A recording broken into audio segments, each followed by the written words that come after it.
शहर हैदराबाद के इलाके मासाब टैंक में वाक़े ख्वाजा मेंशन में मार्वेलस क्रिएशंस की जानिब से मार्वेलस हेल्दी लिविंग एक्सपो का इनेकाद अमल में आया, जिसमें आरएस यूनानी फार्मेसी की जानिब से भी स्टॉल लगाते हुए हिस्सा लिया गया, जिस पर मार्वेलस क्रिएशन की जानिब से आरएस यूनानी फार्मेसी की डॉक्टर सैयदा सादिया को बेहतरीन ट्रीटमेंट के लिए अवार्ड पेश किया गया। इस दौरान उन्होंने अपने स्टॉल के ज़िमन में तफसीलात भी बताई है। मजलिस इत्तेहादुल मुस्लिमीन के सदर व रुकन पार्लियामेंट हैदराबाद बैरिस्टर असदुद्दीन ओवैसी की हिदायत पर और मुमताज अहमद खान रुकन असम्बली चारमीनार की ज़र निगरानी में पुराना Pul division corporator MIM Sonam राज मोहन ने पुराना पुल डिवीजन के इलाके कबूतर खाना ता हुसैनी आलम 12 गली और पुराना पुल रोड पर न्यू बेटी रोड वर्क काम किया और पुराना पुल डिवीजन की अवाम ने राजमोहन का शुक्रिया अदा करते हुए मुबारक दी। इस मौके पर सीनियर लीडर पुराना पुल डिवीजन MIM के Srinivas, social media administrator Purana Pul division Amjad Qadri, active worker Yusuf Khan Raju और मजलिस के मुकामी सदूर व मोतमदीन भी मौजूद थे। अक़वाम मुत्तहिदा ने आलमी बरादरी पर जोर देते हुए कहा है कि तालीम के आलमी दिन के मौके पर अफगान हुक्मरानों को याद दिलाया जाए कि वो अफगान ख्वातीन को तालीम के बुनियादी हक से महरूम नहीं कर सकते। शायद रिपोर्ट के मुताबिक अक़वाम मुत्तहिदा के तालीमी, साइंसी और सकाफती इदारे यूनेस्को तालीम का आलमी दिन मना रहा। यूनेस्को के डायरेक्टर जनरल ऑड्रे अजोले का कहना है कि यूनेस्को आलमी दिन का 5वां दौर अफगानिस्तान की तमाम लड़कियों और ख्वातीन के नाम कर रहा, जिन्हें पढ़ने, पढ़ाने और तालीम हासिल करने से महरूम रखा गया। उन्होंने कहा कि यूनेस्को अफगान हुक्मरान के इस अमल की मजम्मत करता है और ये इंसानी इज्जत व वक़ार और तालीम हासिल करने के बुनियादी हक पर संगीन हमला है। अब आपको गुर्दे में और पित्ते में पथरी यानी किडनी स्टोन या गैल ब्लैडर स्टोन होने पर नहीं है घबराने की जरूरत। शहर हैदराबाद में सालों से इस इलाज के लिए खानदानी सिलसिले से चला आ रहा है भरोसेमंद नाम आरएस यूनानी फार्मेसी, जहां पर खास तौर पर पित्ते में मौजूद पथरी और दोबारा पथरी ना होने का किया जाता है मुकम्मल इलाज। आपको इस दर्द से हमेशा के लिए मिल जाएगा छुटकारा। No side effects, no operation.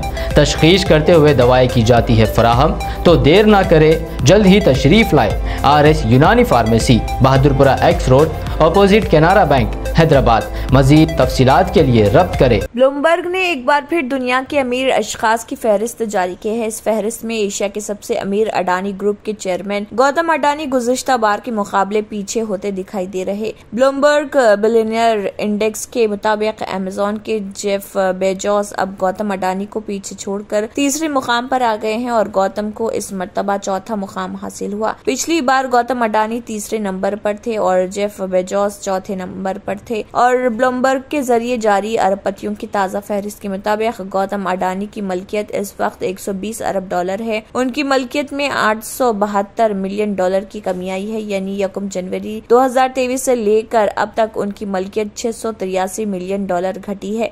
Jeff Bezos की मलकियत इस वक्त $121 अरब है और 2023 में अब तक उन्होंने अपनी मलकियत में $13.8 अरब का इजाफा किया है। अरबपतियों की फहरिस्त में पहले मुकाम पर फ्रांस के बर्नार्ड अर्नॉल्ट $188 अरब की मलकियत के साथ पहले मुकाम पर बरकरार हैं। महकमे मौसमियात के मुताबिक वादी कश्मीर में सर्दियों के बादशाह चिला कलांग के इख्तिताम तक मौसमी हालात दिगरगों रहने का इम्कान है। मुतल्लिका महकमे के एक तर्जुमान के मुताबिक वादी में शाम से मैदानी इलाकों में हल्की से दरमियानी दर्जे, जबकि बालाई इलाकों में दरमियानी से भारी बर्फबारी का इम्कान है। उन्होंने कहा है कि 26 से 28 जनवरी तक मौसम आबर आलूद रह सकता है और इस दौरान भी कहीं कहीं हल्के बर्फ व बारा की तवक्को है। उनका कहना था कि बादशाह वादी में 29 से 30 जनवरी तक भी बर्फबारी हो सकती है। मौसूफ तर्जुमान के मुताबिक सयाहती मकामात गुलमर्ग और पहलगाम में गुज़िश्ता 24 घंटों के दौरान बिला तरतीब 0.8 सेंटीमीटर और 0.5 सेंटीमीटर ताज़ा बर्फबारी रिकॉर्ड हुई। इतलात के मुताबिक वादी के बाज़ बालाई इलाकों में भी दौरान शब हल्की बर्फबारी हुई है। क्रिस हॉपकिंस ने न्यूजीलैंड में लिबर पार्टी के लीडर मुंतखब होने के बाद 4 जुम्मे को मुल्क के 41वें वज़ीर-ए-आज़म के तौर पर हलफ ले लिया। न्यूजीलैंड की सरकारी मीडिया RNZ की रिपोर्ट के मुताबिक हॉपकिंस ने ओहदा संभालने के बाद से इशारा दिया है कि बढ़ती हुई महंगाई से निमटना काबीना की तरजीह होगी। इसके अलावा कार्मेल सेपोलोनी को नायब वज़ीर-ए-आज़म बनाया गया है। हॉपकिंस पहली बार साल 2008 में पार्लियामेंट के लिए मुंतखब हुए थे। बतौर वजीर उन्हें 2020 में कोरोना वबा से निमटने की जिम्मेदारी सौंपी गई थी। इसके अलावा उन्होंने वजारत पुलिस, तालीम और पब्लिक सर्विस जैसी वजारतें भी संभाली हैं। मीडिया रिपोर्ट्स के मुताबिक जेसिंड्रा आर्डर्न ने गुज़िश्ता हफ्ते वज़ीर-ए-आज़म न्यूजीलैंड की हैसियत से मुस्तफी होने का ऐलान करते हुए कहा था कि वो जानती हैं कि वज़ीर-ए-आज़म का ओहदा बहुत ज्यादा जिम्मेदारी का हामिल होता है, इसलिए कि लगन की जरूरत होती है, लेकिन अब वो इसके साथ इंसाफ नहीं कर पा रही, इसलिए वो इस्तीफा दे रही है।